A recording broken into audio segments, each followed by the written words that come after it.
Vamos começar a nossa aula. Já coloquei aqui a gravação a começar. Então, nós já aguardamos aí os 5 minutos iniciais, né? O link é aquele mesmo da aula passada, mas eu publiquei ele um pouquinho antes das 19 ali para o pessoal conectar. E já aguardamos, né, como sempre, esses minutinhos aí. Vamos dando início, então, à nossa aula de hoje. Hoje nós temos aí o conteúdo correspondente, então, à semana 2, que é o capítulo 3 e 4, né, da apostila de vocês, tá? Sempre no início de cada aula, a gente vai relembrar, pelo menos, tá, o nosso calendário. Muito embora, na primeira semana, segunda-feira passada, a gente fez o contrato pedagógico e tratamos de todos esses aspectos aqui passo a passo, né? A gente abriu o Moodle, mostrou onde estão as atividades avaliativas, a gente abriu o Classroom, mostramos onde está o trabalho disciplinar, mostramos onde vai aparecer prova, onde vai aparecer substituição. Esse vídeo foi gravado, o vídeo do contrato pedagógico, e está disponível para todo mundo, para toda a turma, né? Lá no Classroom, na barra atividades, tem um tópico chamado contrato pedagógico. Está lá o vídeo gravado, e está os slides também que a gente utilizou para explicar todo aquele passo a passo. Então, se a gente esqueceu de alguma coisa, como acesso Moodle, onde aparecem lá as avaliativas, dê uma assistida no vídeo lá, que aquele passo a passo está todo lá, tá? Mas a gente sempre vai relembrar no início de cada aula o calendário, para não esquecer das datas importantes, pelo menos, né? Então, dia 18, aula passada, a gente teve conteúdo da aula 1 e 2, a gente teve contato pedagógico, conteúdo da aula, e já ficou uns exercícios para vocês fazerem, né?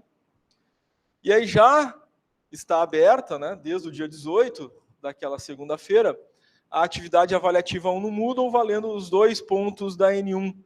E esta fica aberta até o dia 8 de novembro. Então, tem bastante tempo ainda, né, até chegar esse dia 8. Afinal de contas, hoje é apenas dia 25. Então, dá tempo de assistir aquela primeira aula, assistir a aula de hoje, para depois ir fazer essa primeira avaliativa tranquilamente. Tá? Claro que já é recomendável agora, né, assistindo a aula de hoje, quem não fez ainda, aí no próximo final de semana ou durante a semana, né, fazer essa primeira avaliativa, tá? Valendo 2 pontos. Então, hoje, 25/10, o conteúdo da aula 3 e 4. Hoje, inclusive, abre a avaliativa 2. Então, não é obrigatório já, porque abriu hoje, fazer hoje, né? Ela abre dia 25, hoje, valendo mais 2 pontos, e vai até o dia 15 de novembro. Então, tem aí, né, pelo menos mais 2 semanas para fazer essa avaliativa 2. Dá tempo tranquilo, né, da gente assistir a nossa aula de hoje, assistir ainda a aula da semana que vem, que é dia 1º/11, e a gente vai ter todo o conteúdo suficiente para fazer essa avaliativa 2, tá? Mais 2 pontos, então 4 pontos na N1.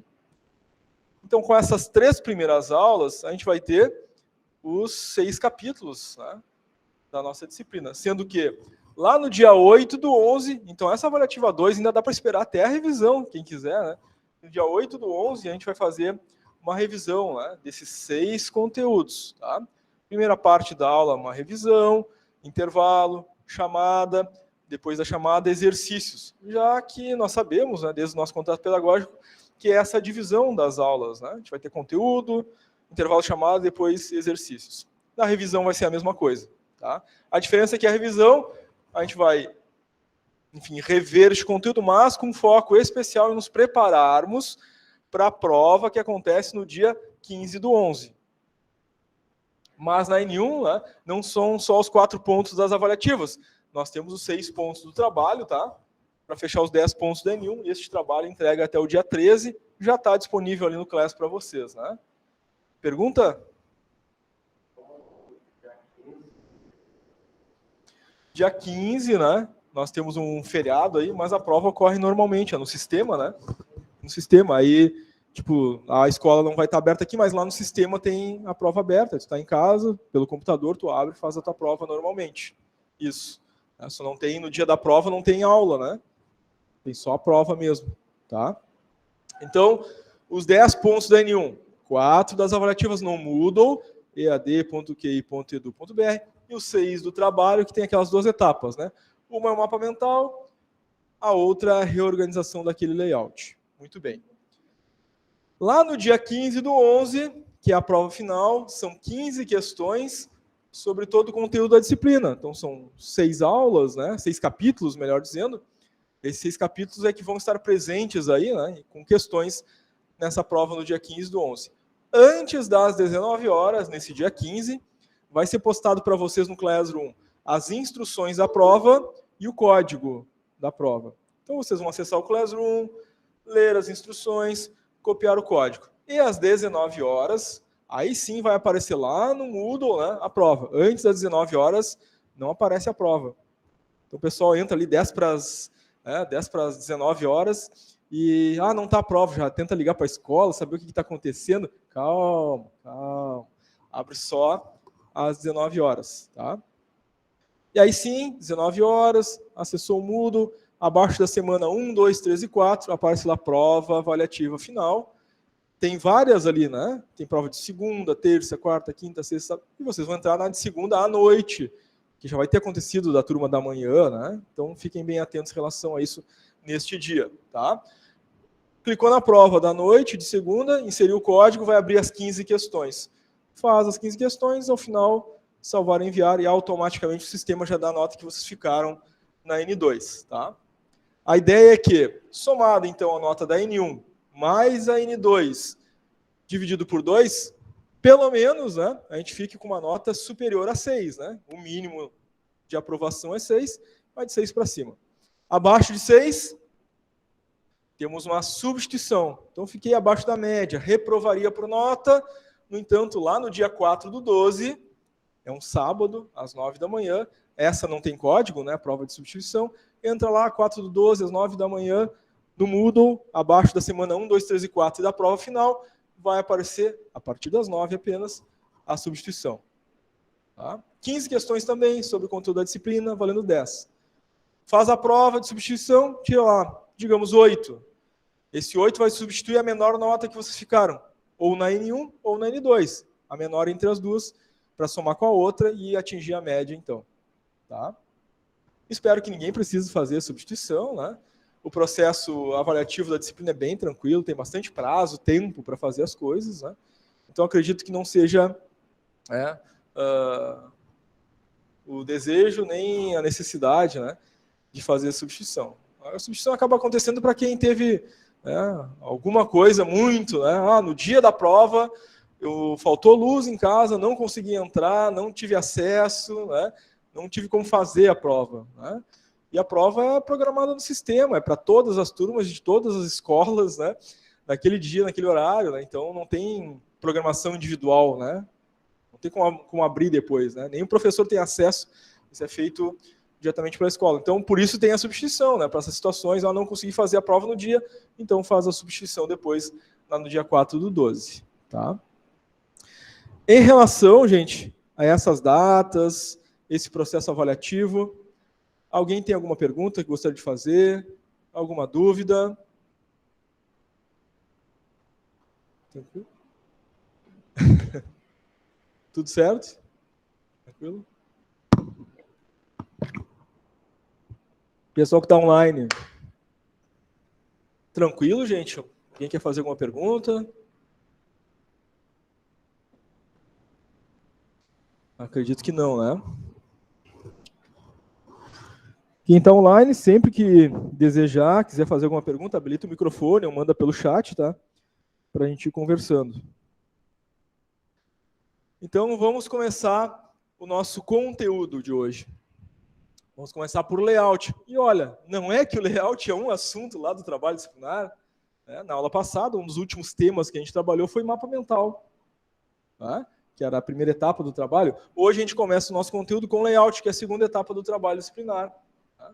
Então vamos ver aí o conceito de layout, né? A melhor forma de pensar e organizar um layout para que vocês possam, né, utilizar esse conhecimento depois lá no trabalho disciplinar de vocês. Tá?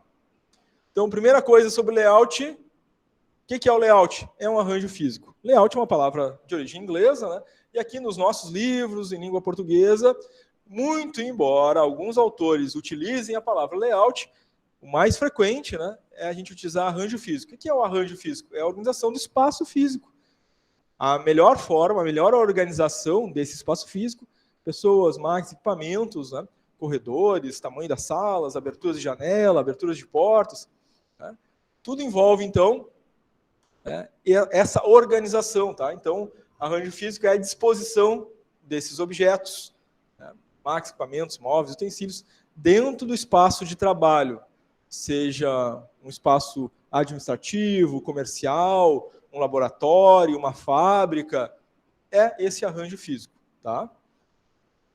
E aqui nós temos duas figuras que representam aí dois arranjos físicos distintos a partir do tipo, né, de operação que se realiza dentro desse espaço.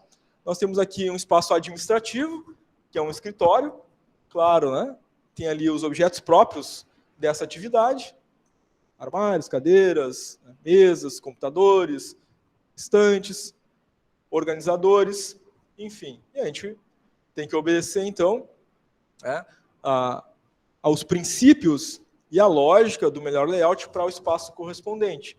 É claro que, já olhando para esse layout, a gente tem que lembrar, né, que existe uma norma, né, chamada NR17,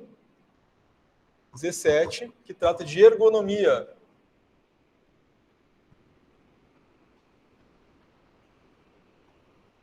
Se não me engano, nós estamos aí em NRs em torno de 28, 29, por aí.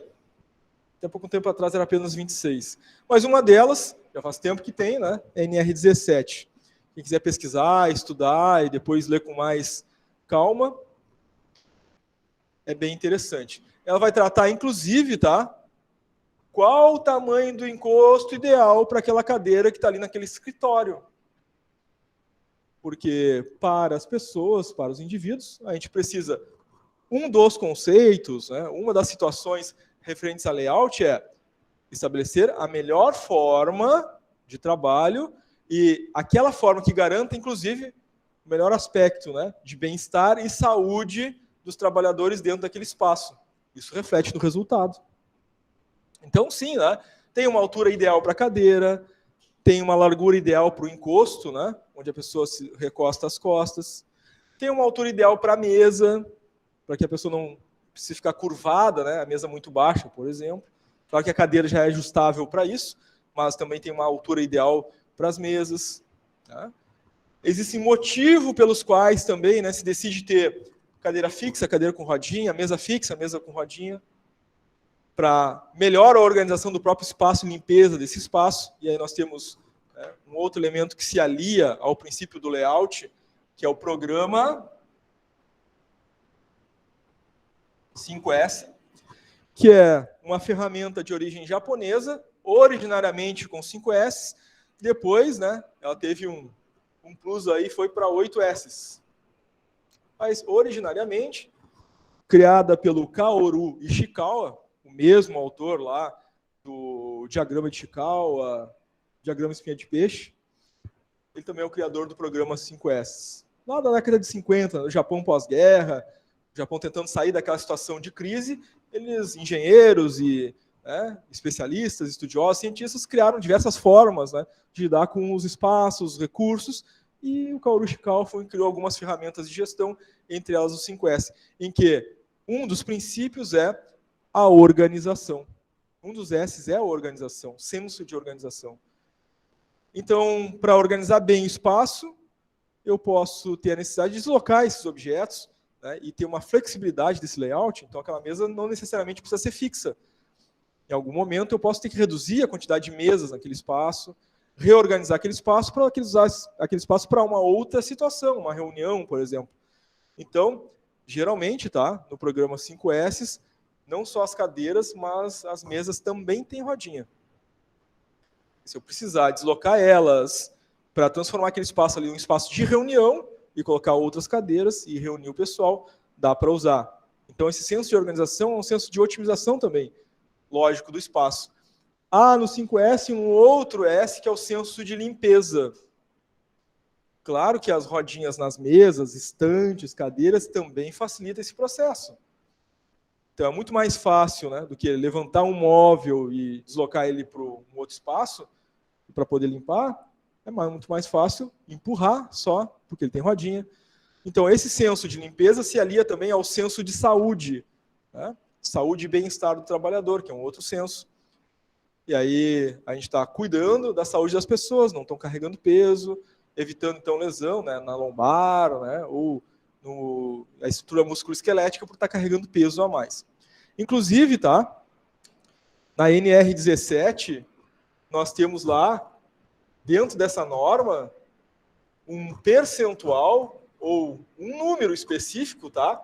Tanto para homens quanto para mulheres, em peso, em carga, que pode ser carregado. Então, para o homem, por exemplo, né? Quanto de peso ele pode carregar? Estou tentando me lembrar de memória aqui, mas se não me engano é 30 quilos.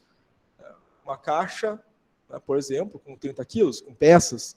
Então, acima disso, equipamentos. Pode utilizar paleteira, transpaleteira, carrinho transportador e assim por diante. Então, isso também é considerado no layout. Bom, se as pessoas vão ter que transitar, né, por aquele espaço, por exemplo, né, num corredor com um equipamento de transporte, no meu layout eu também tenho que prever a largura do espaço do corredor, onde vai passar ali, né, um transportador de materiais. Tá? Esse piso também tem que ser pensado. Ele aguenta quanto de transporte em peso no piso? Ah, esse piso aqui aguenta até 200 quilos. Ah, se eu passar por ali com uma carreta, por exemplo, para entrar, fazer então a descarga de materiais ali, uma carreta de até 1 tonelada, o piso não vai aguentar, vai ceder, vai quebrar. Então, tudo isso deve ser pensado, faz parte do processo de layout. Aqui ao lado nós temos um layout de uma estrutura de fábrica, e aí já fica mais evidente, né, essa questão do corredor para transporte. Tá? Nós temos uma empilhadeira, uma transpaleteira que vou utilizar, né, para carregar material. Aqui parece muito, né, uma empresa da área metalmecânica, né, pelo tamanho das máquinas e peças ali. Tá? Então, tudo devidamente organizado, né, e também com os espaços identificados. Previsão em 5S, previsão em norma de ergonomia e segurança do trabalho. Claro que aí, né, entram outros aspectos, que é o técnico de segurança do trabalho.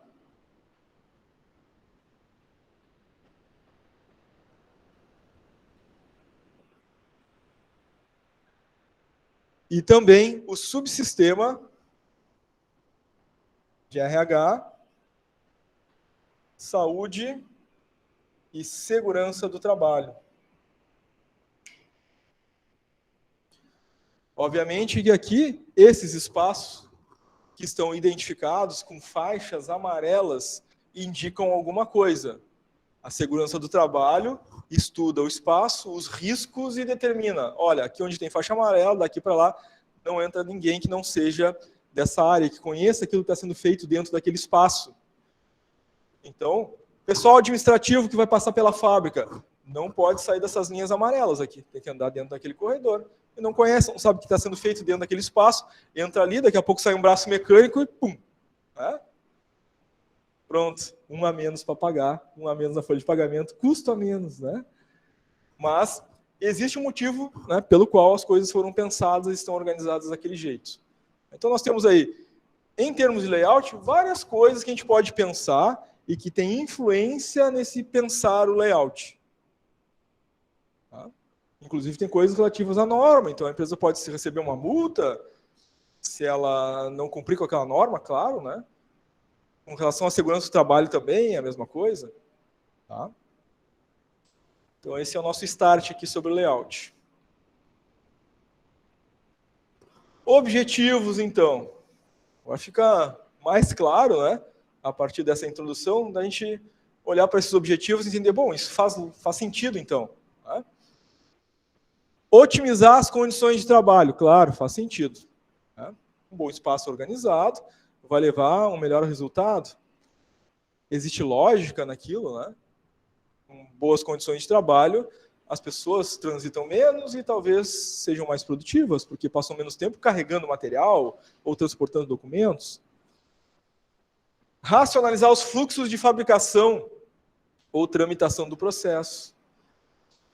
Então, tem que ser racional, né? Não pode ser fortuito. Não posso imaginar que eu faço a etapa inicial, né, do processo, por exemplo, nesse espaço aqui, e eu tenho que sair daqui com esse material, né, que eu fiz a primeira etapa, atravessar o corredor e até lá a ponta do corredor para passar para o próximo processo, né, a segunda etapa, o segundo trabalho que vai ser feito até finalizar, enfim, né, e aquilo se tornar um produto. Então não é muito racional isso. O mais racional é, fiz essa etapa e já está aqui do lado, né, a etapa seguinte, pode ser transportado, né, apenas com um carrinho, ou com uma esteira, né, ou apenas passado, né, para o lado, né, alcançado logo a seguir. Então, isso racionaliza melhor o fluxo de fabricação. Inclusive, se a gente pensar, né, em empresas de alto fluxo produtivo, empresas com uma linha de produção contínua, como acontece nas empresas de produção de veículos, pode ser carro, pode ser moto, pode ser caminhão, nós vamos ver que ela é contínua, né? Ela não tem interrupção, né? Não para aqui e depois vai ir lá para um outro prédio fazer. É uma linha de produção contínua. Máquinas, equipamentos, as pessoas organizadas em linha, né? Em sequência, sequencialmente. Isso racionaliza muito o fluxo de fabricação e otimiza a produtividade. Né? Claro, né? Um dos objetivos é aproveitar o espaço útil e disponível da melhor forma possível. O bom aproveitamento desse espaço útil disponível faz com que a empresa, inclusive, possa racionalizar a organização dos estoques em processo. Eventualmente, a empresa tem estoque em processo, vai precisar ocupar um espaço físico, né, dentro do processo. Então, vamos pegar de novo aquela ideia, né? Eu fiz a primeira etapa do processo aqui, aí teria que ir lá no outra ponta. Não, aí eu coloquei do lado. Né? Então, está mais racional. Mas, eventualmente, tem um desequilíbrio, uma dessincronização entre os dois processos. Que é um outro problema, depois disso aí, quem for fazer o curso de administração no segundo ciclo, vai fazer a disciplina de produção de materiais, a gente fala sobre essa questão de sincronização. Mas existe, tá? Eventualmente existe. Então, a máquina A produz 30 por hora, a máquina B produz 15 por hora, nós temos aí um desbalanceamento. O que vai acontecer? Estoque em processo. E aí, né, no meio do processo, eu vou ter que ter um espaço reservado de espera, né, desse material, já que a máquina seguinte faz 15 por hora e a anterior faz 30 por hora. Então, vai a cada hora acumular 15 peças. Onde é que eu vou colocar essas peças? Como é que vai ser esse espaço? Isso tem que ser pensado dentro do processo. Claro que a ideia é sempre minimizar esse espaço, mas se eu souber aproveitar o espaço útil, eu vou conseguir otimizar o uso desses espaços, né, dentro do processo. Devidamente organizado, é claro, e identificado. Né? A ideia também, o objetivo é minimizar a movimentação dos produtos, pessoas, materiais e documentos. Quanto menos movimento, deslocamento, né, e transporte tiver, tanto mais produtivo. Se a gente pensar, vamos pensar na nossa vida, né, agora. A gente levantou de manhã, vai se arrumar para ir trabalhar e já vai para o transporte. Tem um tempo que leva, né, de casa até o trabalho. Quanto tempo é isso? Anota aí na cabeça. Depois, vou sair do trabalho e vou voltar para casa. Às vezes não é ao mesmo tempo, né? De manhã quando a gente sai, de tarde quando a gente volta, tem trânsito, né? As coisas estão engarrafadas, todo mundo quer voltar junto, né? Aquela loucura. Demora às vezes mais tempo. Anotem esse tempo na cabeça. Agora soma esse tempo. Quanto tempo deu aí na cabeça de vocês? Deu 1 hora e meia, 2. Pelo menos, na média, tá? Em grandes cidades, as pessoas levam aí 2 horas de transporte, tá, nos grandes centros. Algumas pessoas vão levar menos, outras pessoas vão levar mais. Na média, umas 2 horas de transporte, deslocamento. Ida e volta. Agora, multiplica isso pelos dias úteis do ano. Bom, o ano tem 365 dias. Tá? Bom, se eu trabalho de domingo a domingo, é simples, né? Multiplica 2 horas por 365, dá mais de 700 horas da minha vida, tá, que eu deixei de estar com a família, fazer alguma coisa que eu gosto, ler um livro, estudar, trabalhar, inclusive, né, ganhar dinheiro. São 700 horas só para lá e para cá, sem fazer nada. Agora imagina uma empresa com 1.000 funcionários, toda desorganizada, e cada um pega a sua folhinha, todo mundo tem uma folhinha no trabalho, né? Pega a sua folhinha, ó, tá aqui, fiz, tá aqui o meu relatório, aí tu vai pegar o relatório, vai ler, vai analisar, fiz a análise, vai lá, leva para outra pessoa, e aí vai, tá? A folhinha tá andando no trabalho. Tem pessoas levando essa folhinha de lá para cá e de cá para lá. 1.000 pessoas se deslocando no espaço de trabalho, quantos minutos por dia, quantas horas por dia, quantas horas no ano, multiplica aí por 1.000 funcionários. Quanto tempo se perdeu só com transporte de coisas, documentos, ferramentas, matéria-prima, estoque em processo. Bom, então é muito dinheiro perdido só em transporte e movimentação. Então, o objetivo do layout é minimizar essas movimentações, porque quanto menos movimentação, mais tempo sobra. Se mais tempo sobra, eu posso usar esse tempo para treinar as pessoas, desenvolver. As pessoas podem usar esse espaço para ser mais produtivas, ter um ganho de produção e, portanto, mais produtos para ofertar ao mercado e mais resultado para essa organização. Então, esse último elemento é de extrema importância. É um dos que tem mais custo, né, dentro da empresa. Movimentação e transporte. Concordam com isso? Já calcularam por ano quanto é que vocês perdem de tempo aí de transporte, só para lá e para cá? Puxou a calculadora ali, agora vai calcular. Agora sim. Quanto é que dá em transporte? E nós falamos aqui, né, na maior parte dos centros urbanos, uma média de 2 horas de transporte por dia, mas centros urbanos superpopulosos, como São Paulo, por exemplo, tem pessoas que levam 4 horas de transporte. Sai 4 horas da manhã para chegar 8 horas da manhã no trabalho. Sai 6 da tarde do trabalho para chegar às 10 horas da noite em casa.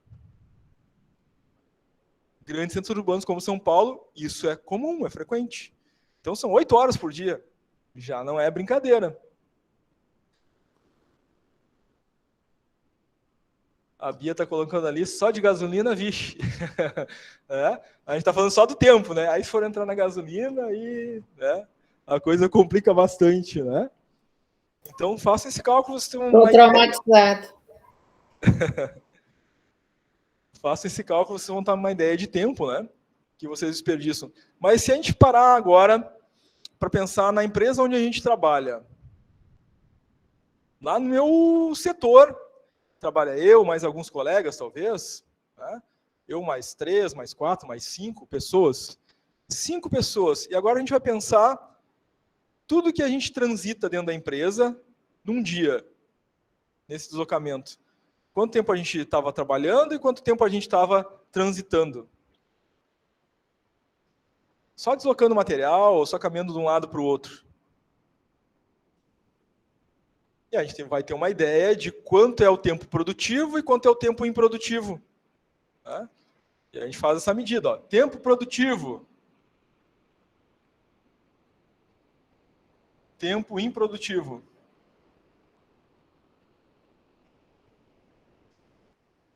Das 8 horas de trabalho, talvez a gente tenha uma surpresa. Talvez das 8 horas de trabalho a gente tenha metade de tempo produtivo, metade de tempo de deslocamentos. Então, se essa equipe de 5 pessoas produz um resultado, por exemplo, no mês, lá para a empresa, vou chutar um valor aqui, tá? De 50 mil. Se a gente aumentar esse tempo produtivo e conseguisse, é raro conseguir isso, mas conseguisse aproveitar realmente as 8 horas em tempo produtivo, duplica o resultado, né? Mas a realidade é que sempre haverá algum tempo improdutivo. Esse tempo improdutivo, ele pode ser minimizado. A gente pode pegar aquele tempo que é, enfim, desperdiçado e eliminar aquele desperdício. Mas existe algum tempo ali que é improdutivo. Não estou produzindo nada, né? Não estou vendendo nada, não estou executando nenhuma operação, nenhuma atividade, mas que vai continuar existindo. Né? Já que pessoas não são máquinas, então, né, tem o tempo do banheiro, o tempo do café, o tempo da alimentação. Né? Isso faz parte do processo, está intrínseco ali. Tá? Mas aqui, claro que 50%, né, de tempo improdutivo, né, é demais. Tem alguma coisa errada acontecendo aqui. Pode ser uma questão de gestão do layout. Foi mal pensado, mal organizado, né, o processo, o fluxo não está adequado. O ideal aqui, que pelo menos, né, cortasse esses 50% para 20%. Aí já está mais dentro de algo racional. Tá? Então, já tenho ali uma otimização, né, de repente, né, do faturamento de 50 para 70, para 60, para 65 mil reais, por exemplo, no nosso, né, modelo. Tá? Calcularam aí quanto tempo vocês estão perdendo no transporte? Hã? Ela está calculando ainda, já montou a máscara. Vai sair esse cálculo aí. Muito bem. Então, vimos aí os objetivos e a gente viu a importância deles para a empresa, para uma organização. E existem profissionais, né, que trabalham com isso. A gente vai pensar num layout de uma empresa, né, o profissional, às vezes, é contratado só para isso. Às vezes, para fazer layout da empresa, a empresa contrata, né, empresa terceirizada, contrata profissionais para repensar e racionalizar o seu espaço físico, tal impacto que ele causa. Tá? Bom, então, etapas do processo de layout. Seja um layout que a gente está começando do zero ou algum layout que a gente vai reorganizar.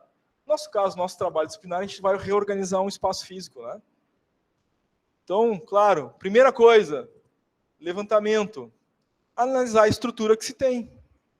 No caso da estrutura física, quais são as máquinas, equipamentos, postos de trabalho, células de trabalho que estão dispostas. Tá? Fazer esse levantamento. A documentação relativa ao sistema que está sendo estudado, os fluxos, os processos. Então, eu sei quantas máquinas tem, a posição que elas estão, as células de trabalho. E agora, qual é o fluxo existente dentro, né, dessa imagem que eu tenho agora, atual? O fulano sai daqui, vai para lá, de lá vai para cá, e aí tem todo um processo de circulação, todo um fluxo existente naquele processo. Que, inclusive, no trabalho de vocês tem lá, um fluxo que está todo emaranhado. Né? Esse primeiro levantamento é isso. Olhar a foto do momento, a foto atual. Como é que as coisas estão. Tá? Vamos imaginar aqui a posição que vocês estão aqui, né, presencialmente. Né? Temos aqui 4 pessoas, né, elas duas estão mais próximas, ele está aqui mais para frente, está mais no canto lá à esquerda. Imaginamos que isso fosse, né, um processo de uma empresa. Cada um representa aqui um processo. Né? Então, só o fato, por exemplo, né, o processo 1 e 2 estão próximos. Tá, mas depois terminou o processo 2 lá com ela, né, e alguém vai ter que se deslocar até aqui, ou ele até lá. E depois do processo 3 até o processo 4. Então, tem um transporte acontecendo aqui. Então, isso já me diz que eu tenho 4 processos, eu tenho um deslocamento, pelo menos, né, maior, né, em 2 pontas. Já que as gurias estão mais próximas ali, né, é só passar o processo para o lado, está tudo certo. Mas nesse levantamento eu já vejo algumas coisas. Então, o momento, a foto atual já me diz uma coisa. Tá? Tem desperdício. Então, vou ter otimização para fazer dentro desse layout. Revisão do levantamento. Tá? Examinar as principais dificuldades encontradas.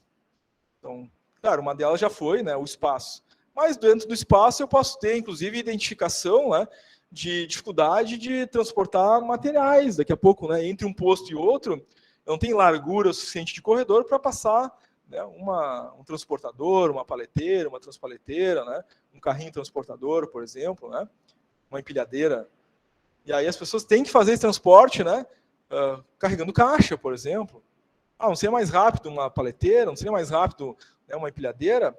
Então a gente precisa melhorar a largura desse corredor. Só melhorando a largura do corredor, a gente já melhora a velocidade do transporte. Bom, então eu posso fazer uma revisão, né, desses dados e apontar outras melhorias que podem ser feitas. Não só a questão de distância, mas também, né, em relação ao espaço físico em si.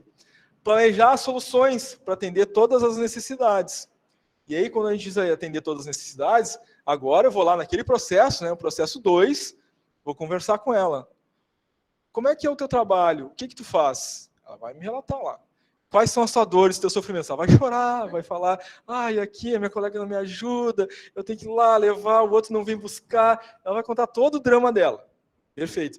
Aí, eu posso, usando essas informações da entrevista é uma coisa, o levantamento de dados é uma coisa extremamente importante. Vai me ajudar, então, a pensar em soluções. Anotei todas as dores dela, de cada um, e aí vou planejar soluções, né? Seria muito mais produtivo se ela tivesse toda essa dificuldade de fazer o trabalho dela, aquilo que ela me relatou, são dificuldades reais. Né? Não está me dizendo aquilo ali só para... Né? Não, é verdade, é real, é a dor que ela sente no trabalho dela, ela conhece o que ela faz. Não é de fato? Conhece, tu sabe o que tu faz? Sabe. As dificuldades que tu enfrenta? Sabe. Então, eu que estou analisando, eu tenho que ter essa atenção. Então, não posso partir do princípio que eu, analisando, olhei o que ela faz e sei tudo. Não, tem que conversar com as pessoas. Gestão participativa, administração participativa, liderança democrática, é assim que funciona. As melhores práticas de gestão, né? Mas se o líder não conversa, não reúne com as pessoas, tem dificuldade. Concordam, gurias? Quando o chefe não conversa, é complicado. O chefe não chama, não quer saber ideias. Geralmente falta, né? Às vezes para o líder, para o gestor, né? Estudar. Né? Porque líder e gestor também precisa se desenvolver, né? Também precisa crescer e precisa conquistar conhecimento para as coisas melhorarem. Senão fica difícil para todo mundo. Né? Depois, crítica ao planejamento. Então, fiz, como analista, né? Fiz toda a análise, e aí eu vou chamar toda a equipe, né? O pessoal que contou as dores, os sofrimentos, né? Olha, pessoal, a partir de tudo aquilo que a gente conversou, da análise que eu fiz, do levantamento, eu reorganizei dessa forma. O que vocês acham? E deixa o pessoal, né? Não, para mim vai ficar ruim aqui, para ali vai ficar ruim para não sei o quê. E aí a gente tem, a partir da crítica das pessoas, pontos de melhoria. Então, é verdade, aquilo ali eu esqueci, aquilo não lembrei, não pensei nessa situação, porque quem atua dentro daquela área, daquele setor, vai pensar também, né? A respeito do, se mudar e fizer dessa forma, vai dar tal problema. Então, tem que, de novo, levar o resultado do planejado para as pessoas criticarem, né? Ou dizer assim, não, acho que assim vai ficar legal, gostei, ficou bom. Mas se melhorasse isso aqui... Né? Então, tem pontos de melhoria da análise que a gente pode fazer numa reunião posterior, né? Criticando aquilo que foi planejado. Bom, todas as críticas, reorganizei de novo, e agora a gente coloca, né, em funcionamento. Mas não esquecendo de controlar os resultados. Porque mesmo com a análise das pessoas que participam do processo, eu trazendo isso para dentro, né, da otimização, mesmo assim, ainda alguma coisa pode escapar. E a gente precisa controlar os resultados. Eu fiz uma otimização do layout, a expectativa é que a gente tenha um aumento de produtividade, um aumento de receita, um determinado percentual. Após, né, algum tempo trabalhando com aquela reorganização, houve essa melhoria?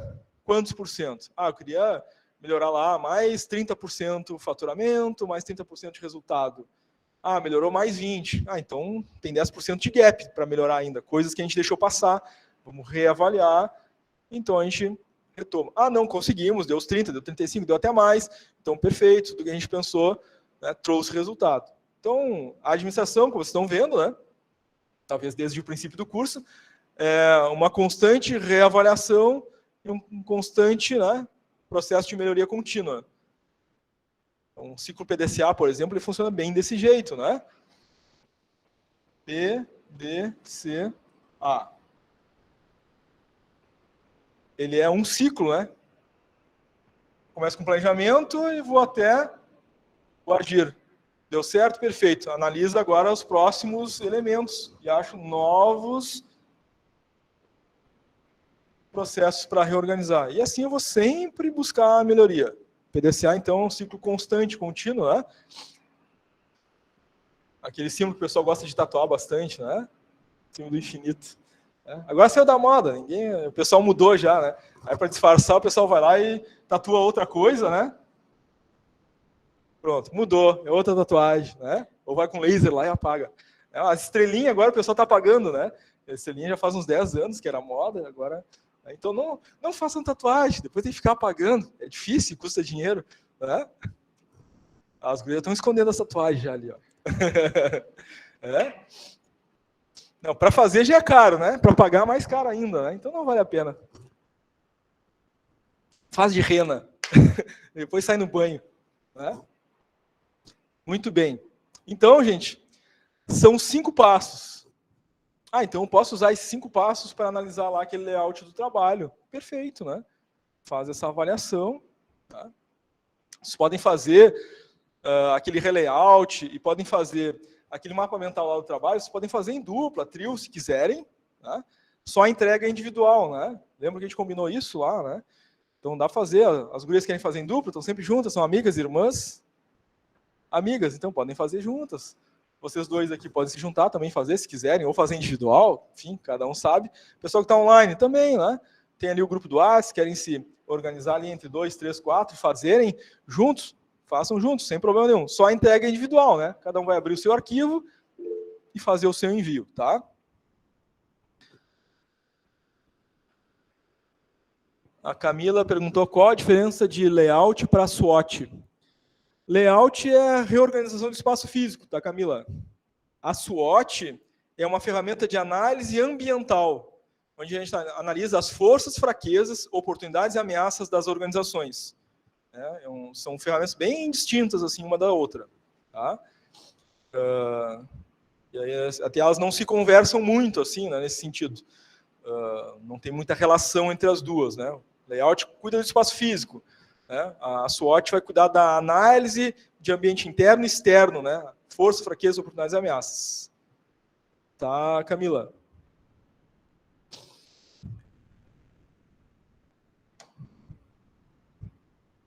Legal, obrigado pela pergunta, Camila. Mais alguém, gente, gostaria de fazer alguma pergunta, alguma dúvida?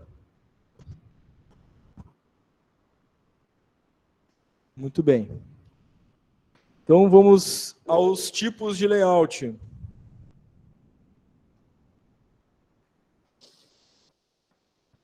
O Alan colocou ali, a SWOT é mais filtrada ao público.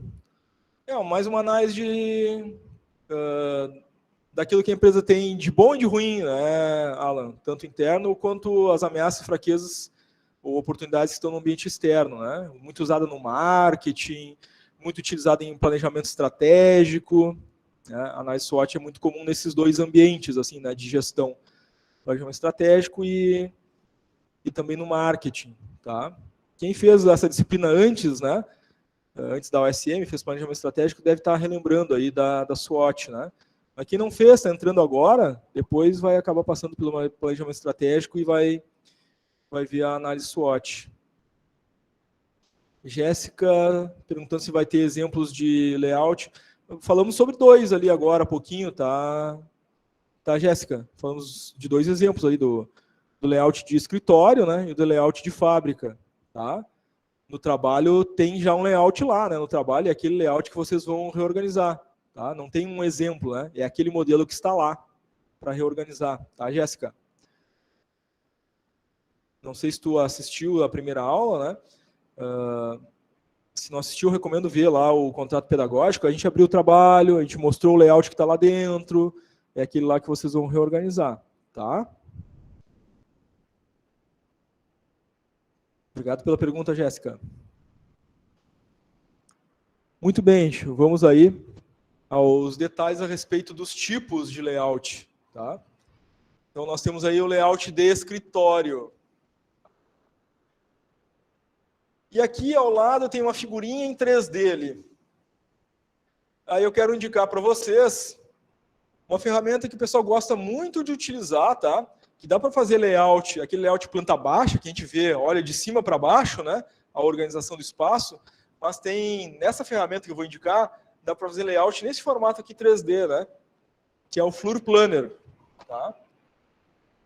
Então, quem quiser usar uma boa ferramenta, tá? Bem prática, né? Com várias opções. Floor com 2 Os, tá? E Planner com 2 Ns. procura no Google ali, né, Floor Planner, vocês vão achar este site. Se não me engano, acho que tem aplicativo também para celular, dá para dar uma olhada. E para estudar, né, layout, criar layout, até para a vida pessoal mesmo, né? Quero criar um layout lá do meu quarto, eu quero reorganizar esse layout. Se ficasse desse jeito, como é que ficaria? Fica bem interessante fazer em 3D. Para a empresa também, né? O escritório lá onde eu trabalho, né? O departamento de RH, vou lá e monto como é que é. Se eu mudar isso aqui para cá, isso aqui para lá, a gente faz esses modelos, né, do Floor Planner com tranquilidade, tá?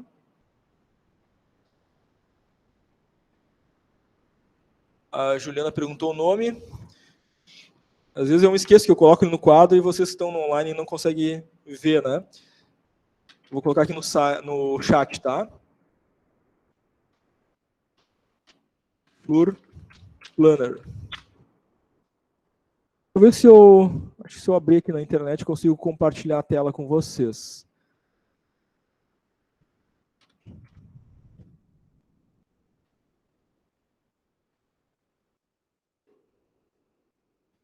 Deixa eu compartilhar a tela aqui do navegador da internet com vocês. Coloquei o endereço do site ali. Tá carregando, tá? Então coloquei ali, ó, o endereço do site, floorplanner.com, tá? Esse que eu coloquei ali no chat para vocês. Então já de cara já aparece aqui um modelinho 3D, né, de um layout que foi feito, por exemplo, né? A ferramenta ela é gratuita, né? Vocês conseguem fazer ali um login, uma senha gratuitamente para criar os modelos de vocês dentro do Floor Planner, tá? Talvez só para baixar, que aí tem que pagar, né? Mas vocês conseguem fazer print também, né, da tela aqui do layout que vocês criarem aqui, né?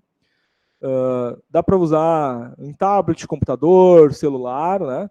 E tem um exemplo aqui de uma planta baixa, tá? Aquela visão de cima, né? Mas, claro, né, tem opção aí para vocês criarem, né, modelo 3D dos espaços, enfim, de layout que vocês queiram, né? Layout industrial, de escritório, né, para casa, enfim.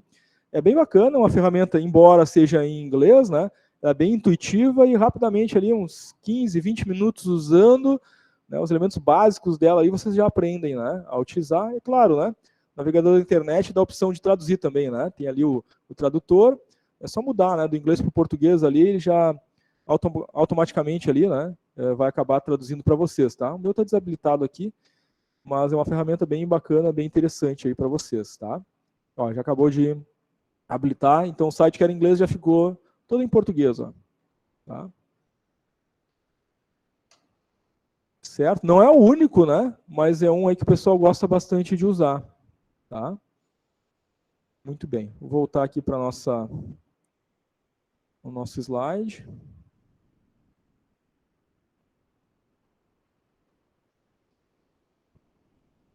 Então, gente, layout de escritório, tá? Então, a gente tem que buscar evitar aqui a redundância de atividades, né? Uma mesma atividade, né, é feita em diferentes postos de trabalho, né? Então, feita lá a análise, né, da proposta de venda. Aí nós temos lá, né, 5, 6 postos de trabalho que fazem análise, né? Precisa ter esses 5, daqui a pouco um só, 2. Então, evitar as redundâncias, né, repetição de atividades. Excessiva manipulação de papéis, peças, processos, deslocamentos desnecessários. Hoje em dia, a gente, com o mundo digital aí, né, tem muita coisa que não precisa estar em papel, né? Indicadores, planilhas, formulários, não precisa ter papel, né? O mundo digital aí ajuda muito nesse sentido, né? A gente pode ter planilha, formulário, né? Essas coisas tudo, né, no sistema ou no Excel mesmo, né? No Word, enfim, e, né, transitar isso dentro da organização de um indivíduo para outro, de um setor para outro, né, através dos meios próprios de comunicação da empresa, né? O e-mail corporativo, ou com uma ferramenta própria de comunicação que a empresa use, talvez, né? Então, para que papel, né? Para pegar ele na mão e sair andando, entregar? Não, né? Então, hoje em dia, isso não se justifica mais, né? Só aquelas situações realmente que não tem como, né? Tem que ter aquele registro impresso para aquela situação, né? A legislação exige que eu tenha, aí sim. Tá? Registro dos funcionários, registro de treinamento, né, uma proposta, enfim, um contrato, aí sim. Mas comunicação interna da empresa, né, requisição de material, ordem de produção, instrução de trabalho, procedimentos, isso pode estar em tudo em âmbito digital, né? Então já ajuda bastante, essa manipulação reduz, né, e otimiza a velocidade do trabalho, tá? Principalmente aí nesses layouts de escritório. Claro, né, que os processos, enfim, também precisam estar devidamente organizados, próximos, né, e aderentes. Layout de fábrica, tá? Então o foco é claro, né, o fluxo de produção. Tem que ter um fluxo de produção ajustado, né, próximo, também sem desperdício de transporte, tempo, né, e de materiais. Então, a gente tem que pensar na lógica desse processo, né? Os processos devem estar próximos um do outro, né? Se eu vou poder utilizar ou não, né, um transportador automatizado, que vai facilitar, porque às vezes algum processo não tem como ficar perto, né? Realmente, pelo espaço físico, pelo aquilo que se tem, acaba ficando uma certa distância. E às vezes, para evitar, né? Então, já não conseguir aproximar, digamos que está aqui um processo aqui, outro lá, não consigo aproximar os dois, né? As máquinas são grandes, realmente fica distante, né? Bom, então eu posso ter um transportador. Uma simples esteira transportadora já resolve o problema de deslocamento das pessoas, tá? Então ele produz aqui as peças que ele está produzindo, coloca na esteira, a esteira, né, leva até a próxima etapa, o próximo processo. Não é o operador que vai se levantar e vai carregar isso, tá? Então é um exemplo. Então, mas o foco principal é o fluxo da produção, esse fluxo otimizado, tá? Não podemos esquecer, principalmente em ambiente de fábrica, a segurança, tá? Então, na NR17 fala muito lá das normas de altura de mesa, cadeira, encosto para escritório, mas também fala, né, dos cuidados de ergonomia e segurança para um ambiente de fábrica, tá? Então, não é por acaso que, às vezes, as pessoas dentro da fábrica têm que usar capacete, têm que usar calçado apropriado, né, com biqueira de ferro, por exemplo, né? Em alguns casos, em algumas indústrias, sim, tem, né? Cai lá uma chapa de aço em cima do pé, e aí? Né, tem que ter o cuidado lá, né? Usar luva, né, usar óculos de proteção, tem máquinas que geram rebarba, né? Está lá usinando, né, uma peça de plástico ou de metal, né, que vai gerar fagulhas e pode cair no olho, né, do operador, então tem que ter um óculos de proteção. O som no ambiente, no espaço físico, né? Máquinas podem fazer muito barulho, né? E esse barulho, né, impacta a audição. Então tem que ter protetor auricular. Então isso tudo faz parte, né, do estudo do layout. Então eu vou lá, vou ver como é que é. É um barulho infernal aquelas máquinas. Bom, então a gente já prevê, dentro do meu layout, esse equipamento de proteção, por exemplo, né? Protetor auricular, tá? Então, no ambiente de fábrica, leva a uma série de outras situações de layout que precisam ser previstas, inclusive questões de segurança, tá? Sensores, por exemplo, né, de segurança, vão fazer parte do processo do layout. Esses sensores têm que estar posicionados nos lugares certos e adequados, né? Imagina, descer uma chapa, vai prensar uma prensa, né, vai prensar uma chapa e daquela chapa ali vai formar, né, a estrutura da porta do carro, né? E aí é manual, né? Não é robotizado. O cara vai lá, vai pegar a chapa, vai tirar a chapa, vai passar para o lado. Aí vai lá, põe a chapa nova, desce a prensa. Aí se não tem um sensor, aí o cara está distraído, está descendo a prensa, e o cara... Né? Antigamente, né, esses acidentes aconteciam muito, né? Hoje em dia, com a evolução tecnológica, né, tem sensor para tudo, né? Então o cara nem põe mais a mão lá, né? É o robozinho que pega e põe lá. Ele está só ali, né, apertando os botões, né? Pega, tira, enfim, né? E os sistemas, né, que começaram a ser pensados antes dessa área robotizada, né, era o chamado Pokayoke, né? Então, colocou a chapa lá, a prensa só desce se o operador colocar uma mão num botão e uma mão no outro botão. E aí a prensa desce. Significa que ele está ali apertando os botões, a chapa vai descer e ninguém vai estar ali com as mãos, né, nem com a cabeça dentro da prensa. Tá? Então, isso tem que estar previsto no layout, né? Esses sensores, esses indicadores, enfim. Tá? Alguém já trabalhou em fábrica? Já viu, já visitou? Não? Eu trabalho em fábrica. Tem sensor de segurança lá ou não? Não. Ai. Olha o risco. Aí. Mas bastante EPI, botina, coisa a gente usa, né? Exatamente, né? Isso tem que estar previsto, né? Até a espessura dos corredores, né? Distanciamento, sinalização. Tem faixa de pedestre dentro da fábrica. Perfeito, né?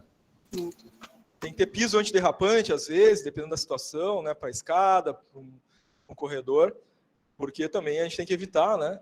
Esse tipo de acidente. Muito legal, né? É isso aí.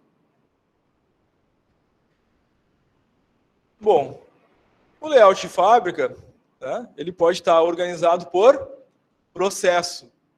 Tá? Aí nós temos aí um exemplo, tá, desse layout por processo. E aí está acontecendo ali a comunicação, tá, entre as diferentes áreas. A ideia é que, organizando esse processo, a gente evite aí a duplicidade. Então nós temos ali duas linhas, tá? Linha A e linha B, como se fossem duas linhas de produção, duas linhas de produtos distintos.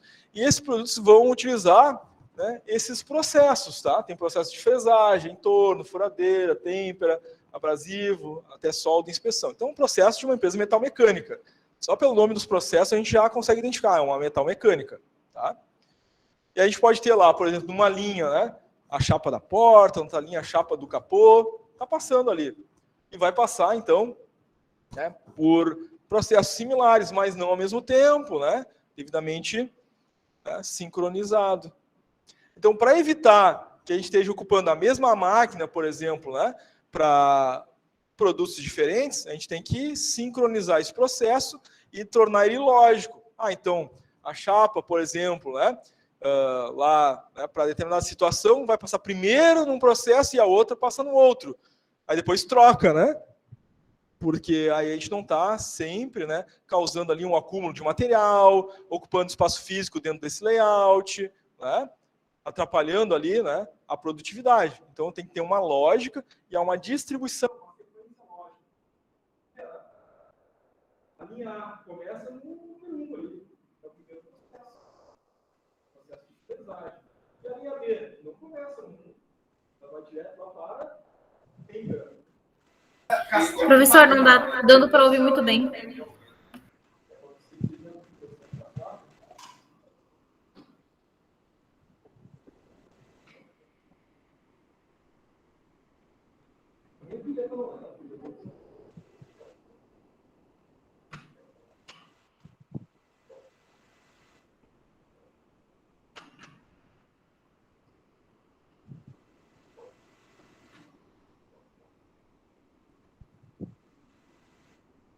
Foi a pilha do microfone aqui, gente.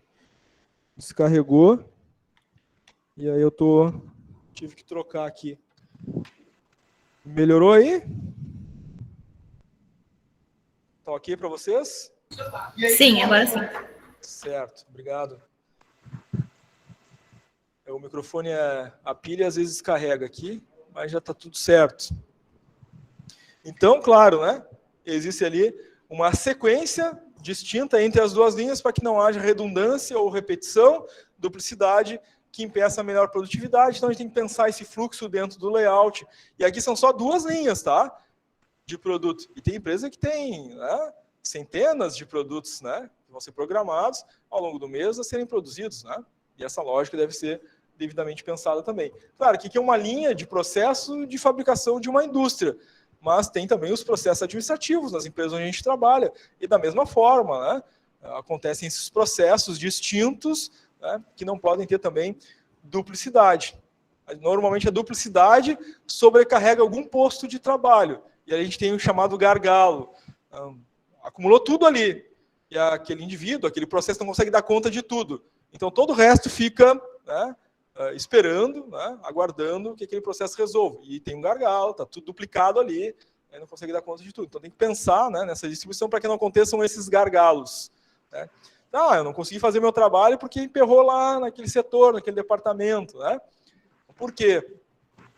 Talvez tenha duplicidade de ações, atividades e processos, e aí tem que, né, gestão, né? Tem que ir lá olhar, analisar o que está acontecendo, né, e repensar isso. Tá? Porque se continuar assim, vai ser sempre assim, né? E aí a gente está perdendo produtividade. Tá? Dúvidas, perguntas? Como é que estamos? Certo?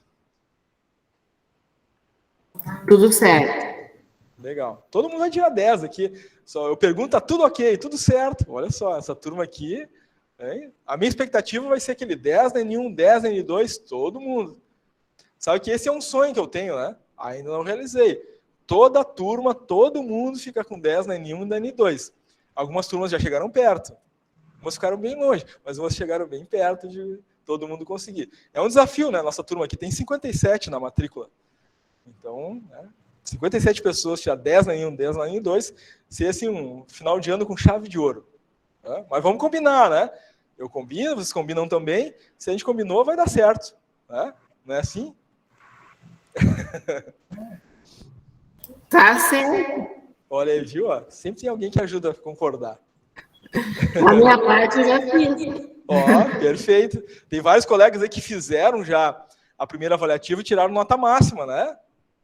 Foram lá e tiraram os 2 pontos na primeira avaliativa. Então já estamos no caminho aí para tirar o 10, né? É isso aí.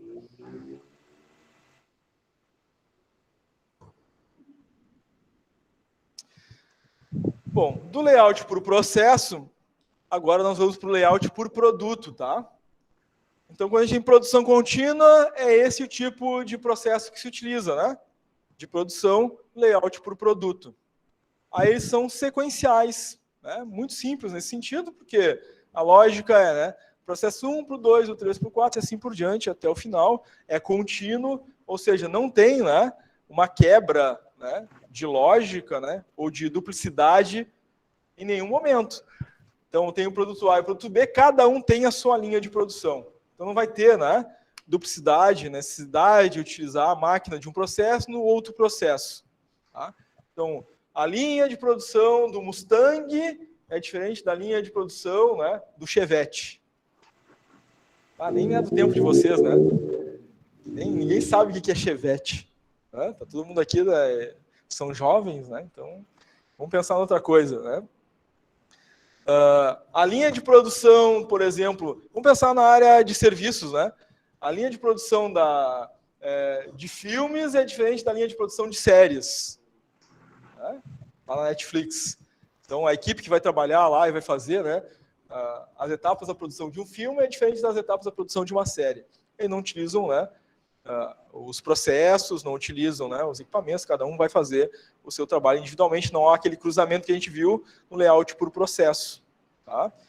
Geralmente o layout por processo, né, é utilizado em empresas, por exemplo, que vão trabalhar com lote, que vão trabalhar com encomenda. Né?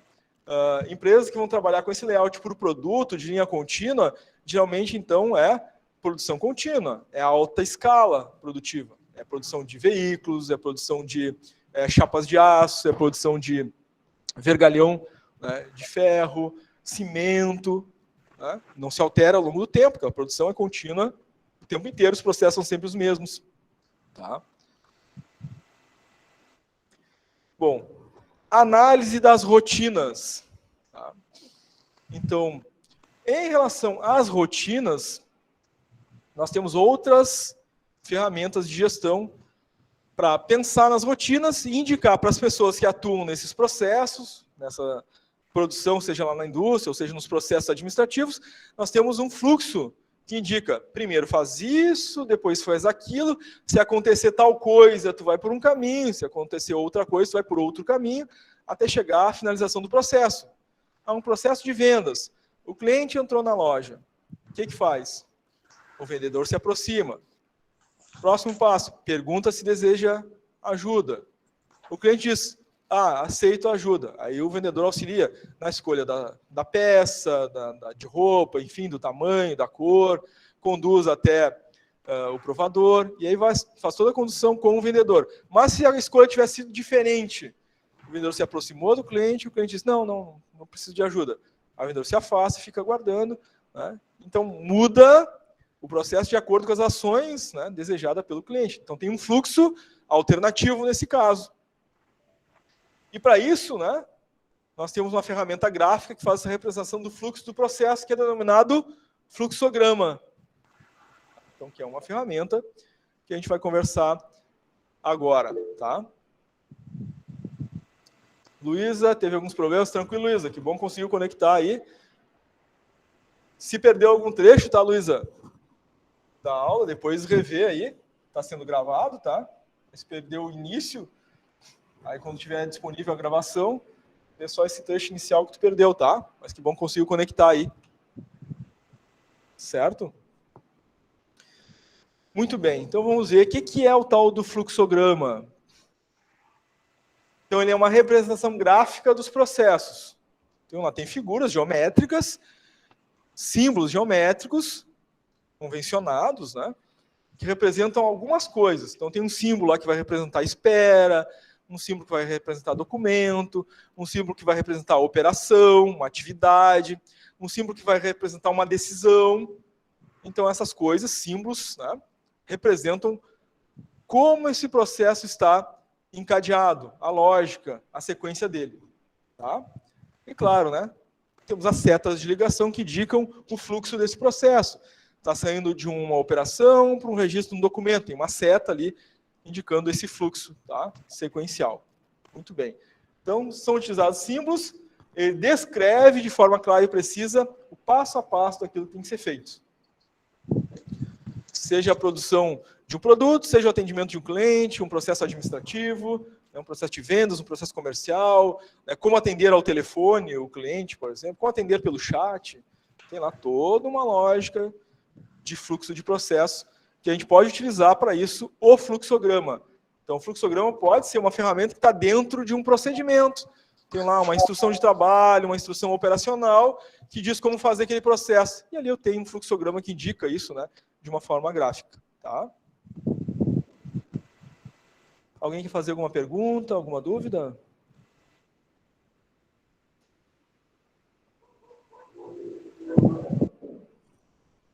Muito bem. Aqui, gente, os símbolos principais do fluxograma. Claro, não se preocupem em copiar, depois esses slides vão estar disponíveis para vocês, isso também está disponível na apostila, o vídeo está sendo gravado, também tem acesso a tudo isso depois. Mas esses são os símbolos básicos. Tá? Eu diria para vocês que os mais comuns a serem utilizados são esses aqui, ó. Primeiro, segundo, terceiro, quarto, quinto, sexto e sétimo. Até o sétimo símbolo ali é o que a gente mais utiliza para quase tudo. Tá?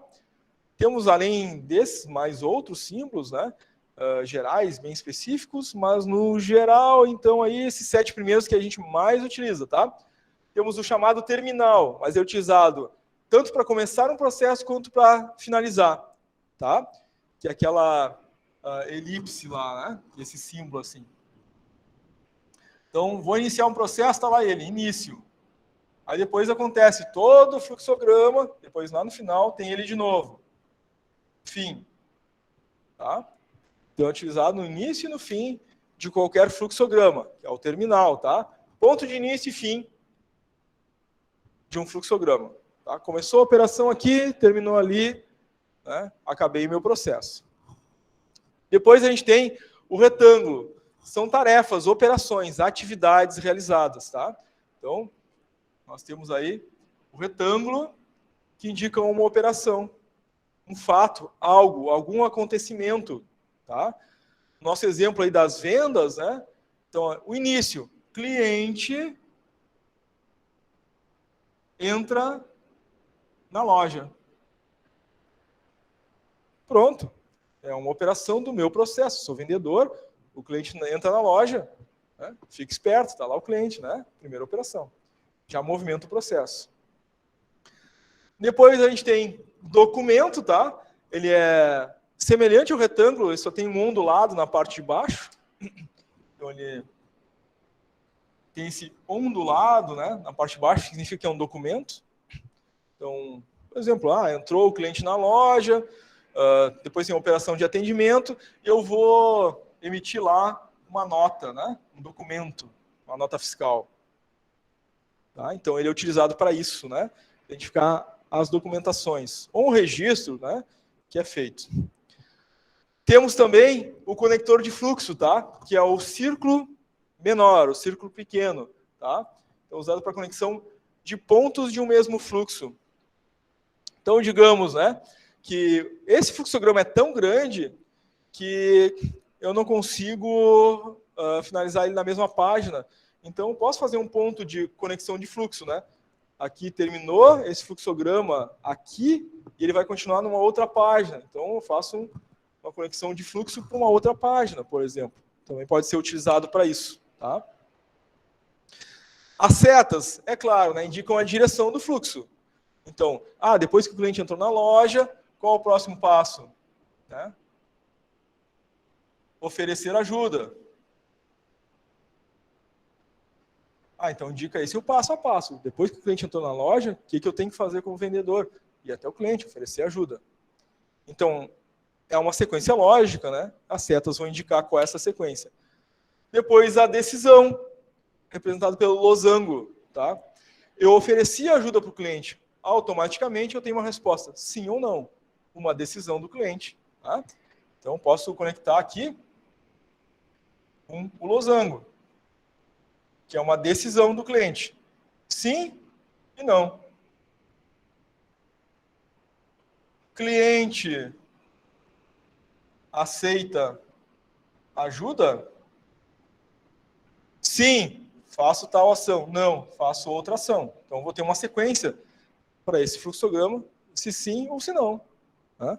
Qual a operação que vai ser feita se sim? Qual a operação vai ser feita se não? Então, o losango é usado para isso.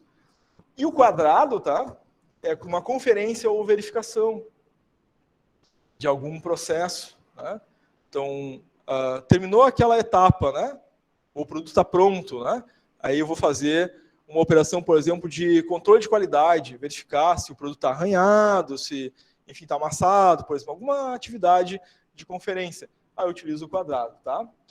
Temos também o conector de folha. Então, a gente viu ali que o círculo pode ser utilizado para indicar, né, uma sequência, né, do fluxograma, mas também tem uma conexão de folha. Né? Páginas seguintes, tem mais uma, duas, três páginas, né? Que é o conector de folha, que é o quadrado com o símbolo seta para baixo.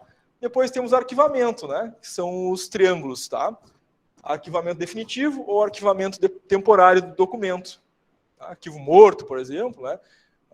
E o arquivo que é de uso, enfim, cotidiano, que está ali, né? Os procedimentos, por exemplo, ficam arquivados, né?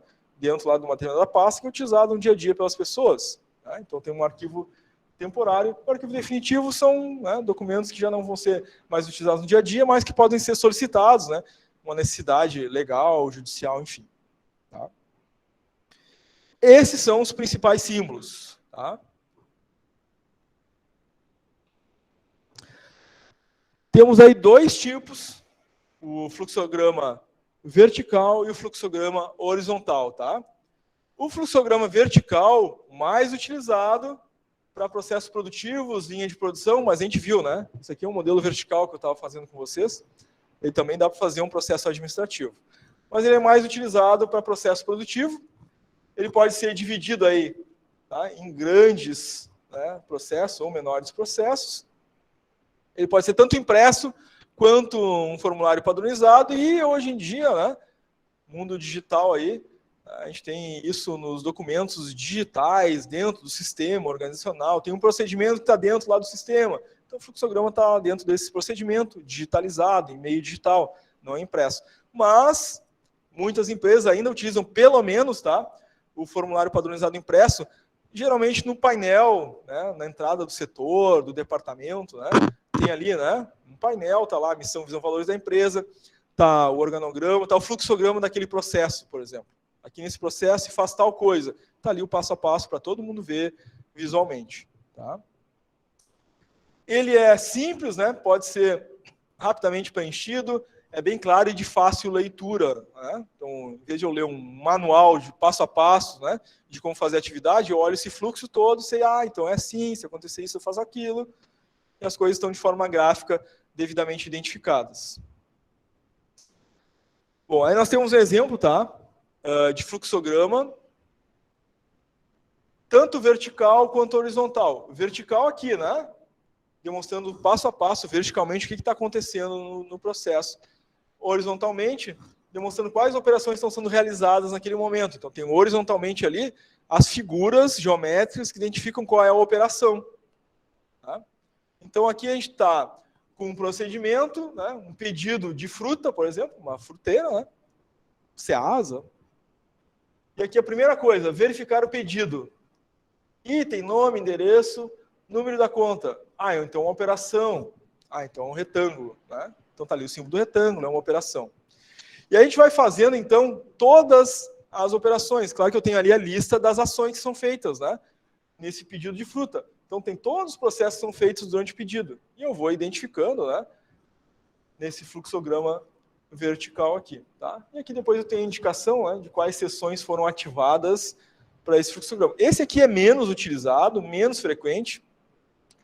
Muito raramente a gente vê ele aí sendo utilizado nas empresas, né? Dificilmente a gente vai abrir um manual, uma instrução de trabalho, um procedimento e vai se deparar com esse tipo de fluxograma. Ele é bem pouco utilizado, tá? Mas nós temos também o fluxograma horizontal, né? Ele é melhor utilizado para descrever processos administrativos, mas também processos industriais. Então, ele pode ser assim, nesse formato, né? Horizontalizado, tá? Os símbolos e convenções são esses previamente definidos, que a gente viu, né? Cada um com a sua função. Ele simula os processos escritos de forma gráfica e, claro, né? Pode ser usado aí nas ferramentas computacionais, tá? Word, Excel, PowerPoint, as ferramentas do Word. Mas pode usar o Flowchart, ou também Lucidchart. Né? A gente usa aí, né, pesquisando na internet, tem ali o site, também tem os aplicativos aí nas lojas de aplicativos, tá? O Lucidchart é muito bom, tá? Para criar fluxograma. Eu vou compartilhar aqui com vocês também.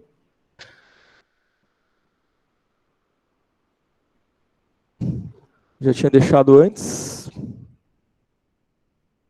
eu compartilhar para o pessoal que está no online ver.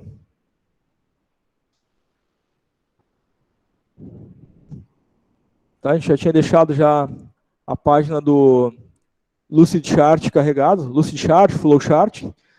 É um site ou também aplicativo que você consegue criar fluxogramas. Tá? Não é a única ferramenta, é claro, né? Mas é uma ferramenta muito boa, tá? Tem aqui, eu deixei aqui a página do tutorial, né? Embora esteja em inglês, dá para traduzir também, né? No navegador da internet de vocês. E dá o passo a passo, né? De como utilizar o Lucidchart e o Flowchart. Tem aqui, inclusive, alguns exemplos, tá? De fluxo de um processo, por exemplo, tá? Mais de um, né? Vários processos aqui, tá? Muito bacana, né? Questão assim de utilizar também, né? Alguns minutinhos ali e vocês já descobrem, né? A forma de uso dele é bem simples, né? Fácil de utilizar, tanto o computador quanto o celular. Né? Ele é gratuito para criar login e senha, né? E fazer o uso da ferramenta online, tá? Então é uma ótima ferramenta para isso. Mas claro, né? Dá para fazer no PowerPoint, dá para fazer no Word, inclusive, tá? O Word, PowerPoint, essas ferramentas, né? Do Office, elas já têm, inclusive, ali dentro, né? Uma opção gráfica ali de fluxogramas, tá? Figuras de fluxograma. Que vocês conseguem achar com tranquilidade. Tá? Só procurar ali por figuras, clicar em figuras, geralmente, né, no Word, no PowerPoint, vai ter ali a opção fluxograma e tem as figuras básicas aí para vocês criarem. Tá? Muito bem. E aqui tem um modelo, um processo de pedido de compras, tá? Desse fluxograma horizontal, né? Pode ser tanto horizontal quanto vertical. Esse é um modelo mais utilizado largamente nas empresas. Tá? O modelo anterior, né? Ele é menos utilizado. Esse aqui é o mais utilizado. Esse que eu comecei a demonstrar, né? Aqui no quadro para vocês. Tá? As figuras básicas, aquelas 7 iniciais, a gente pode reduzir ainda mais, né? Para essas 3 básicas aqui. Muitos processos, principalmente administrativos, vão utilizar essas 3 figuras básicas. A figura do início e do fim, a elipse. As operações, o retângulo. E a decisão, o losango. Basicamente, essas 3 figuras. Para qualquer processo, aqui tem um processo de compra, poderia ser um processo de venda, poderia ser um processo de entrega, um processo logístico, algum processo de marketing, né? Processo de recebimento de matéria-prima, por exemplo. Essas figuras geométricas aqui se aplicam muito bem. Sempre haverá, tá? Em algum momento do processo, árvore de decisão. Então, não esqueçam, né? É o losango que utiliza, tá? Então, vou fazer um caminho ou outro. É o losango que utiliza. Sim, um caminho, não, outro caminho. E todo processo tem um início e tem um fim. Tá? Então, não posso esquecer de utilizar, né, o fechamento e a abertura de um processo. Tá? Então, aqui, inicia, né, o processo do pedido de compras. O recebimento do pedido, recebeu o pedido, o cliente é cadastrado já? Então, tem uma decisão, né? Não, não é cadastrado, tem que fazer o cadastro, então. Ah, já é cadastrado, sim, pedido processado. Ah, não é cadastrado, faz o cadastro para depois processar o pedido. Tá, processado o pedido. Foi aprovado o crédito? Tem que ver se tem fundo, né? Se o cliente tem capacidade de pagamento. Foi aprovado o crédito? Sim, tem um caminho. Não, o cliente não é aprovado o pedido, acabou o processo. Ah, sim, crédito aprovado. Retira o produto de estoque, embala, envia para a transportadora para entregar para o cliente. Então, um fluxo bem básico, bem simples, né, de um pedido de compras. Tá? É uma ferramenta muito clara nesse sentido. Qualquer pessoa olha esse fluxo e entende. Clareza é uma coisa que é própria do fluxograma. Se a gente montar um fluxograma e não ficar claro desse jeito, a gente não fez certo o fluxograma, tá? Tem que parar e repensar. Tá? Então, fiz um fluxograma, mostra para a pessoa que vai usar aquele processo. Ah, tu entendeu tudo isso aqui? Como é que faz? Ah, entendi. Ah, não entendi, tá confuso. Então, né, tem alguma coisa errada aí. Né? Bom, daqui a pouquinho a gente já vai fazer o nosso intervalo. Não se preocupem. Né? O pessoal já está, de repente, me olhando com uma cara de fome. Né? Você vê que as gurias, quando eu cheguei, eles já estavam jantando praticamente, né? Elas nem convidam para compartilhar o lanche, né? Mas daqui a pouquinho a gente já faz um intervalinho para vocês fazerem um lanche, tá? Vamos finalizar só com esses últimos elementos aqui. Análise da distribuição do trabalho. Então a gente tem essa outra ferramenta chamada QDT, tá? É o quadro de distribuição do trabalho. QDT. Então a gente vai estudar, claro, as tarefas que são feitas numa determinada área, setor, departamento. Tem várias pessoas trabalhando, cada uma fazendo uma atividade, né?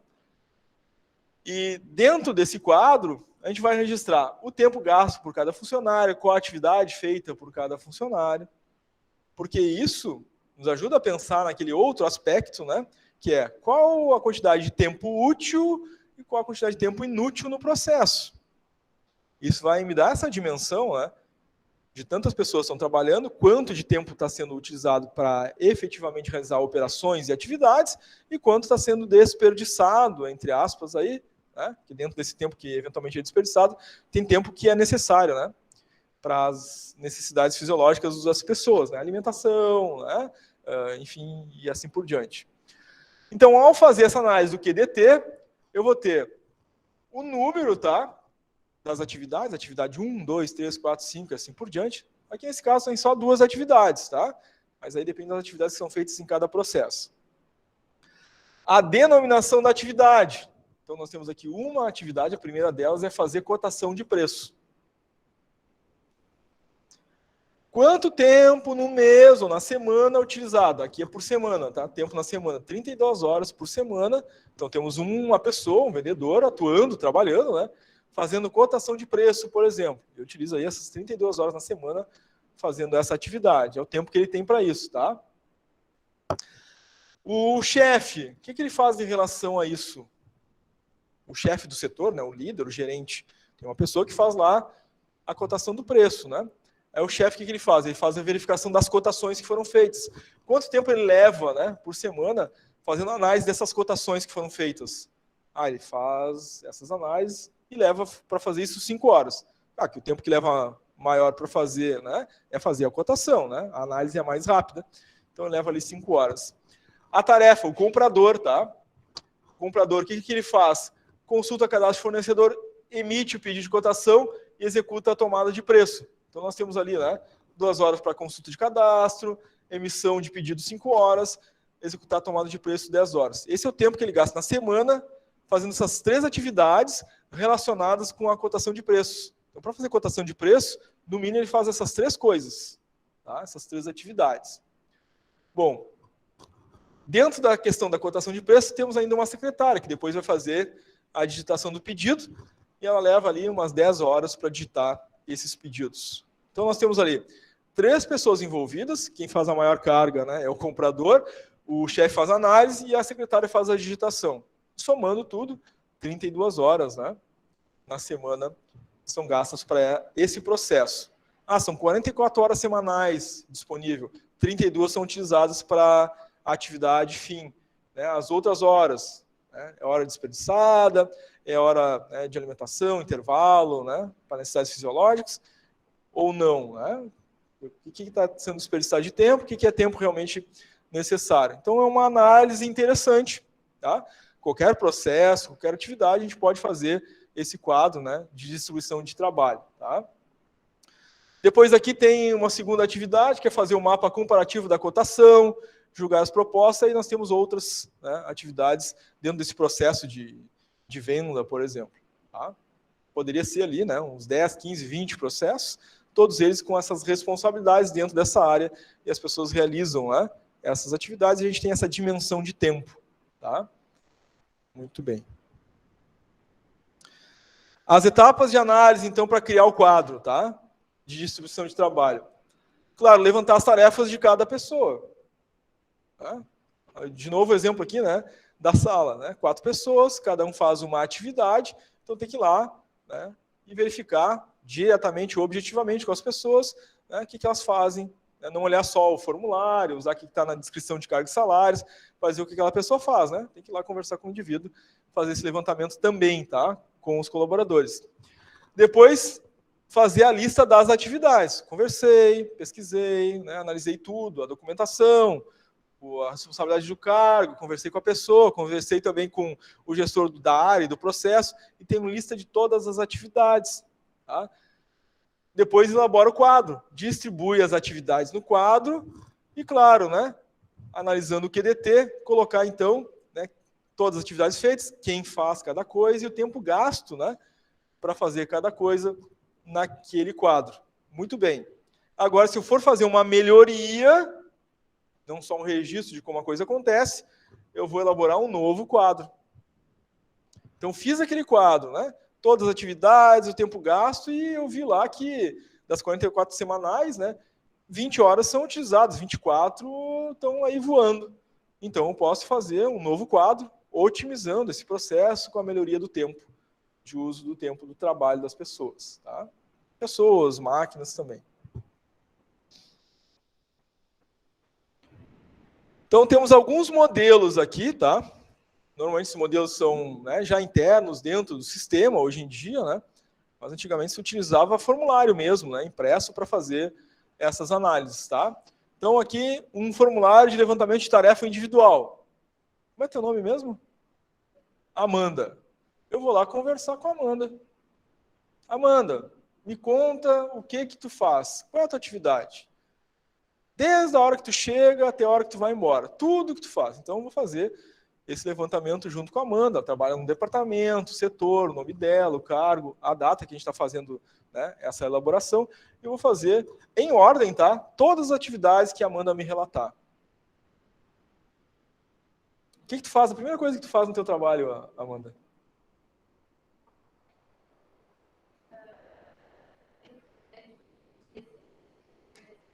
Tá, tu vai ver primeiro a tua lista de tarefas do dia. Tá, então, coloca ali, primeira ordem, tarefa, verificar, né, o que ela vai, né, fazer durante o dia. Tá? Quantas vezes isso se repete? É uma vez por dia. Ou de vez em quando tu tem que rever. Tá? A gente vai colocar aí quantas vezes ela faz isso por dia. O tempo que tu leva para fazer isso? Geralmente chegou, vai conversar com o chefe e tal, 5 minutinhos, 10. Por aí. Estou encurtando o tempo dela, um pouco mais às vezes. Tá. Então, 30 minutos, um bate-papo com o chefe, né, tem que fazer isso, tem que fazer aquilo e tal. Né? Periodicidade, todos os dias. Então tem essa primeira tarefa. Depois disso, e aí vai, né? A gente faz todo o levantamento de todas as atividades dela E aí depois eu posso fazer observações e comentários se eu já achar que tem alguma coisa que pode ser relacionada a alguma melhoria da atividade dela. Se eu notar que tem uma duplicidade de coisas, enfim, eu posso já ir anotando isso. Tá? E já fiz todas as atividades da Amanda, então. Sei tudo que ela faz. Conheço a tua vida profissional. Tá? Muito bem. Depois disso, eu vou fazer o agrupamento das atividades. Tá? Agora, eu conversei com a Amanda, conversei com a Manuela. Conversei com a Amanda, mas conversei com a Manuela também. Conversei com o Fabiano e com o Rômulo. Ronald. Então, temos aí 4 pessoas que trabalham no mesmo processo. Tá? Cada um executa algumas atividades. E agora eu vou fazer, né, de todo o setor. Né? Vou agrupar todo o setor, todas as atividades. E agora eu vou colocar em ordem. Então a Amanda faz a atividade 1, 2 e 3. E depois da terceira atividade que ela faz, ela manda uma parte do trabalho dela para a Manuela. Aí eu vou registrar a atividade da Manuela. E depois das coisas que ela faz, ela manda para o Fabiano. E assim por diante depois. Então eu vou em ordem cronológica. Ela nem te passa atividade para ti, viu? Ela faz tudo sozinha, né? Em ordem cronológica do que cada uma pessoa, né? Cada pessoa que faz parte do processo faz. Descreva atividades, né? O tempo utilizado na tarefa, quem executa, as horas semanais, eventuais observações. E aqui embaixo tá o ouro, onde eu vou registrar os elementos mais importantes, total de horas semanais gastas por toda a equipe. Tá? O custo total desse departamento, porque agora, tendo o custo, tendo as horas gastas, eu sei o total de horas pagas, né? Então, daquelas 44 horas semanais eu pago tanto, mas desse tanto que eu pago é utilizar tantas horas na atividade. Então, tem tantas horas ali que estão voando. Tá? Então, tem uma remuneração que não reflete produtividade e resultado. Eu tenho o que foi previsto, o que foi realizado, orçado real, e aqui o rateio do custo por pessoa. Então, daqui a pouco eu vou fazer, né, esse levantamento e vou ver que dessas atividades todas, a Amanda do processo faz 30%, a Manuela faz 20%, os colegas aqui, entre os dois, dividem o restante. Então, tá mais da metade para um e menos da metade para o outro. Tem mais gente com mais carga de trabalho, gente com menos carga de trabalho. Está desbalanceado isso, né? Todo mundo ganha o mesmo salário, mas um faz mais, outro faz menos. Então, esse quadro já vai me ajudar, né, a ver essas coisas. Que se eu tenho uma pessoa sobrecarregada, geralmente, né, essa pessoa sobrecarregada, ela vai acabar, né, sofrendo de mais estresse, reduzir, né, sua capacidade produtiva, né, e se a gente distribui de uma forma mais equânime as atividades, né, não pesa para ninguém. Então, já é uma outra coisa que eu consigo ver nesse modelo. Eu vejo o tempo desperdiçado, vejo o desequilíbrio da divisão das tarefas, né? Então, ele é muito importante, tá? E geralmente é utilizado no momento que a gente elabora a divisão das tarefas, mas ele pode ser reavaliado constantemente. Deveria, pelo menos. Né? Porque as empresas nem sempre fazem. E a gente encontra os desequilíbrios. Por que tem um desequilíbrio? Fulano faz tanto e fulano faz menos. Porque não fez de novo, né? Pelo menos uma vez por ano, né? No mínimo uma vez por ano, a gente tem que fazer essa análise de novo. Porque no decorrer do tempo, né, às vezes sai uma pessoa, entra outra, muda um fluxo, uma forma de fazer aqui e ali, e já desequilibrou aquilo que a gente tinha pensado no início, que agora mudou a forma de fazer. Então tem que, né, repensar as coisas, tá? Inclusive esse modelo, tá, QDT pode servir para justificar, por exemplo, né, alguma função que tenha um salário maior do que a outra, que tem mais responsabilidade, mais atividades que faz, né? Então também ele serve para fazer um levantamento para o departamento pessoal, né? Lá na hora de fazer, enfim, né, a divisão lá, cargos e salários, né? Salário para cargo tal, salário para cargo tal, e aí fazer essa correlação, tá? O quadro de distribuição do trabalho. Esse aqui pode ser utilizado, por exemplo, né, em vez da Manuela agora, né? Em vez da Manuela agora é a Manuela que vai conversar com o chefe dela. Né? Em vez da Manuela chegar todos os dias e ter que procurar o chefe e perguntar o que eu faço agora, o que eu faço depois, né?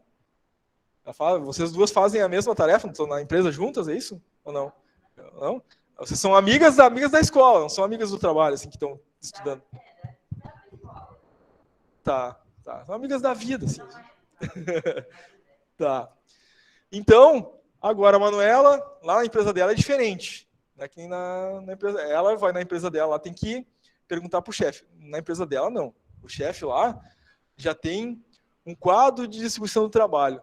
E aí, quando ela chega no trabalho, já está lá na mesa dela, ou no sistema, ela abre, está lá todas as tarefas que ela tem que fazer naquele dia ou naquela semana. E tem o quadro de distribuição do trabalho. Né? Tem todas as denominações das atividades, inclusive o tempo que ela deve utilizar para cada atividade. Né? Isso é mais raro de se ver, hein? Bem difícil de se ver. Né? As tarefas que ela tem que realizar, o tempo para cada tarefa, o cargo, enfim, né, as horas, e aí para cada pessoa. Tá? Organiza muito, mas é mais difícil de ver. Por quê? Dá bastante trabalho para o gerente, para o líder. Né? E aí, geralmente, quem tem essa função de liderança, que deveria fazer essa atividade aqui, tá também cheio de outras coisas para fazer. E aí nunca tem tempo para isso aqui. Mas isso aqui tem muita importância. Tá? Porque facilita bastante o processo. Imagina tu chegar e tu já saber o que tu tem que fazer. Tá? Não ficar perdido e às vezes assim, eu terminei isso. Depois que eu terminei isso aqui, o que eu faço? Aí tem que ir lá conversar com o chefe de novo. Às vezes não tá numa reunião, tem que esperar, enfim. Isso também vai queimando tempo, né? De produtividade. Porque se eu tive que esperar, não estava fazendo nada. Tava, às vezes até tentei ajudar alguém ali do processo, até conseguir falar com o chefe de novo. Mas isso atrapalha bastante, né? Então, se já tem a programação, muito melhor, né? Muito bem, gente. Vamos fazer nosso intervalo? Alguém quer fazer alguma pergunta, alguma dúvida? Tranquilo? Muito bem. 15 minutinhos, então. E daqui 15 minutinhos a gente volta. 20h57. Então, deu quebradinho hoje. E na volta a gente faz nossa chamada, aí depois exercícios, tá? Desse conteúdo, certo? Professor, uma dúvida, pode ser ainda? Claro. Quanto ao trabalho, o mapa mental, só para mim saber se eu estou fazendo certo, eu vou fazer um estudo do organograma? Isso, o mapa mental é sobre organograma, né? Tá. Então, vai criar um mapa mental, que é um resumo gráfico, né, de tudo que está relacionado ao organograma. Tá. Não, eu fiz na folha já, só queria saber se estava no caminho certo. Sim, não, então tá no caminho certo. Tá bom, obrigada. Tá, obrigado.